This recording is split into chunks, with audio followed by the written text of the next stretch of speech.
வச்சு முக்கியமான விஷயம்னு சொன்னாலே எனக்கு பயமா இருக்கு. நாங்க கூப்பிட்டு உட்கார வச்சாலே உனக்கு பயம் வர அளவுக்கு நாங்க என்னடா பண்ணிட்டோம் அப்படி? நான் அப்படி சொல்லல. நான் சொல்ல வந்த அர்த்தமே வேற. விடுங்க, அதுக்குள்ள நம்ம போக வேண்டாம். இப்போ என்ன சொல்ல வந்தீங்க? முன்னாடி எல்லாம் தாத்தா பாட்டின்னு கூடவே இருப்பேன். இப்போ உன்னை கூப்பிட்டு பேசலாம்னு உட்கார வச்சா நாங்க என்ன சொல்ல போறோமோன்னு பயப்படுற இல்ல? சரி விடுக்கலையே, அவன் என்ன பண்ணுவான்? அவனும் மாட்டிக்கிட்டு தான் முடிக்கிறான். அவனை நம்ம புடிச்சுக்கணும் இல்ல? தாத்தா தாத்தா தாத்தா எனக்காக சப்போர்ட் பண்றதுக்கு ஒருத்தர் இருக்காரு. கரெக்டா புரிஞ்சு வச்சிருக்கீங்க. ஹாப்பியா இருக்கு. சந்தோஷம் தாத்தா. இதே சந்தோஷத்தோட நாங்க சொல்ல வர்றதையும் கேட்டு கல்யாணி நீயே சொல்லு. இருங்க, எல்லாரையும் கூப்பிடுவோம். ராதா, நீ போய் காவேரி சாரதான்னு எல்லாரையும் கூட்டிட்டு வா. எல்லாரும் வரணுமா? ஆமா, எல்லாரையும் வச்சுட்டு தானடா பேசணும். என்னவா தாத்தா?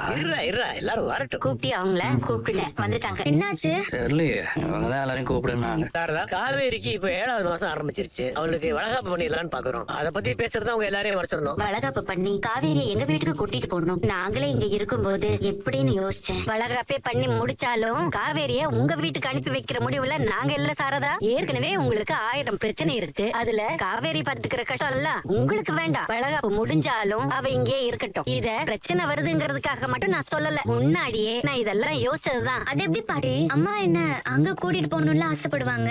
காவேரி பேசிட்டு இருக்காங்கல்ல. நான் சாரதா கிட்ட பேசிக்கிறேன், நீ கொஞ்சம் அமைதியா இரு. காவேரி இங்க இருக்கிறதுனால என்ன? இல்ல மாப்ள, இதுதான் முறை. வளகாப்பு பண்ணி பொண்ண அம்மா வீட்டுக்கு தான் அனுப்பி வைப்பாங்க. சாரதா, காவேரி நீங்க வீட்டுக்கு கூட்டிட்டு போகணுங்கிறதுக்காக நாங்க வளகாப்பு பண்ணணும்னு சொல்லல. நீங்க ஆசைப்பட்டீங்கன்னா உங்க பிரச்சனை எல்லாம் முடிஞ்ச பிறகு ஒரு வாரம் உங்க வீட்டுக்கு கூட்டிட்டு போயிட்டு வாங்க. ஆனா ஒரு விஷயம், இந்த மாசம் சொந்தக்காரங்களை கூப்பிட்டு வளகாப்பு பண்ணிடலாம். ஆமா, வீட்டுக்கு கூட்டு போறதெல்லாம் அப்புறமா யோசிக்கலாம். 9வது மாசத்துல கூட ஒரு வாரம் கூட்டு போங்க. அதெல்லாம் ஒரு பிரச்சனையும் இல்ல. இப்போதைக்கு தாத்தா பாட்டி சொல்ற மாதிரி இந்த மாசமே அவளுக்கு வளகாப்பு பண்ணிடலாமே. இல்ல, நான் என்ன சொல்ல வரேன்னா, காவேரி நீ பேசாம இவங்க எல்லாம் பேசட்டும். என்ன சாரதா, உனக்கு சம்மதம் தானே?